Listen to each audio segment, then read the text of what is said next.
Warga yang berada di pinggiran Sungai Musi, tepatnya di bawah jembatan Ogan, Kertapati, Palembang, pada Kamis sore mendadak geger. Pasalnya seorang pekerja jembatan Ogan bernama Daryoto, 50 tahun, tenggelam di Sungai Musi saat sedang melakukan perbaikan bawah jembatan Ogan. Kasat Pol Airut Polrestabes Palembang, Kompol Suprawira, membenarkan adanya seorang pekerja bawah jembatan Ogan Kertapati tenggelam di Sungai Musi. Korban merupakan warga Probolinggo, Jawa Timur. Terjadi kecelakaan kerja saat sedang melakukan perbaikan bawah jembatan Ogan. Kronologis kejadian menurut Suprawira berawal saat korban memperbaiki bawah jembatan. Diduga korban terpeleset hingga mengakibatkan tubuhnya terjatuh ke sungai dan tenggelam.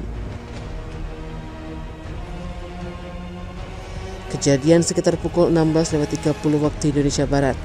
Hingga malam hari, bersama tim Basarnas Palembang dan warga masih melakukan pencarian terhadap korban. Senada dikatakan Kepala Basarnas Palembang, Raymond Konstantin.